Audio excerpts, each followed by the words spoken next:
अस्सलामुअलैकुम फ्रेंड्स, मैं हूं Manahil and you are watching Social Point. दोस्तों, एक नई और इन्फॉर्मेटिव वीडियो के साथ एक बार फिर आपकी खिदमत में हाजिर हूं।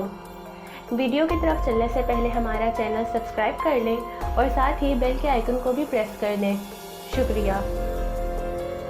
दोस्तों, जैसा कि हम जानते हैं कि निकाह को रसूलुल्लाह सल्लल्लाहु अलैहि वसल्लम की सुन्नत कहा जाता है और ये अल्लाह ताला के पसंदीदा कामों में से एक है। हर वालिदैन की यही ख्वाहिश होती है कि वो जल्द अज जल्द अपने बच्चों का निकाह करें, उनकी शादी करें और उनका घर बसाएं।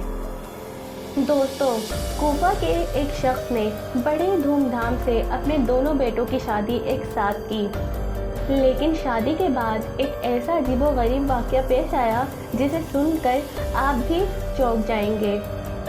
दोस्तों, उस शख्स ने बड़ी चाह से अपने दोनों बेटों की शादी की थी। वलीमे की दावत में तमाम मुअज़्ज़िज़ मेहमान मौजूद थे। मसर बिन क़दाम, हसन बिन सालेह, सुफियान सूरी और इमाम आज़म भी मौजूद थे। मेहमान दावत नोश फरमा रहे थे। उसी दौरान साहिब खाना बदहवास होकर बाहर निकला और कहने लगा कि हाय गज़ब हो गया कि शादी के रात औरतों के शौहर बदल गए थे। जिस औरत को जिस मर्द के साथ रात गुजारनी थी, उसने उसके साथ रात नहीं गुजारी। जिस औरत ने जिस मर्द के साथ रात गुजारी, वो उसका शौहर नहीं था। सुफियान सूरी ने कहा कि अमीर मुआविया के ज़माने में एक ऐसा वाक़या पेश आया था।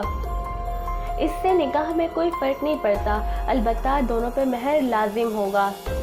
मसर बिन क़दाम इमाम साहब की तरफ मुतवज्जे हुए कि आपकी क्या राय है। इमाम साहब ने फरमाया कि पहले दोनों लड़कों को मेरे सामने बुलाया जाए, तब मैं जवाब दूंगा। दोनों शौहरों को बुलाया गया। इमाम साहब ने दोनों शौहरों से अलग अलग पूछा कि रात तुमने जिस औरत के साथ रात गुजारी है, क्या अगर वो तुम्हारे निकाह में रहे तो तुम्हें पसंद है? दोनों ने कहा हाँ। जिस पर इमाम साहब ने फरमाया कि तुम दोनों उन औरतों को जिनसे तुम्हारा निकाह हुआ है, उनको तलाक दे दो और उसके साथ निकाह कर लो जिसके साथ हम बिस्तरी की है। दोस्तों, ये बात उक़ूदुल जमात नामी एक किताब सफ़ा नंबर 255 में दर्ज है।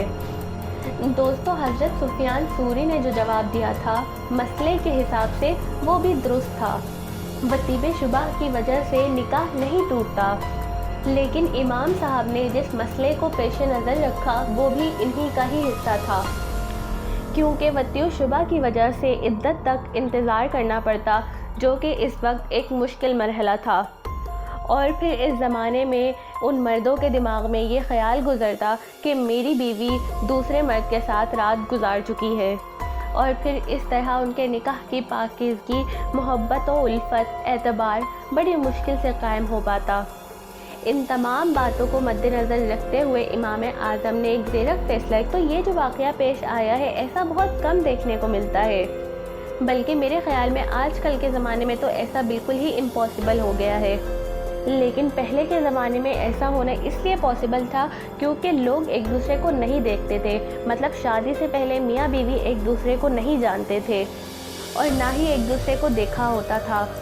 और जो कि आजकल के ज़माने में मियाँ बीवी पहले से ही एक दूसरे को जानते हैं, समझते हैं, इसीलिए आजकल के ज़माने में ऐसा होना बिल्कुल इम्पॉसिबल है। तो दोस्तों, आपने देखा कैसे हज़रत इमाम आज़म ने चुटकियों में इतने बड़े मसले का इतने आसानी से हल निकाल दिया। उम्मीद करती हूँ मेरी आज की वीडियो आपको बहुत पसंद आई होगी। कमेंट बॉक्स में कमेंट करके अपनी राय से हमें ज़रूर आगाह कीजिएगा। वीडियो को लाइक और शेयर करना मत भूलिएगा। अपना बहुत ख्याल रखिएगा। अल्लाह हाफ़िज़।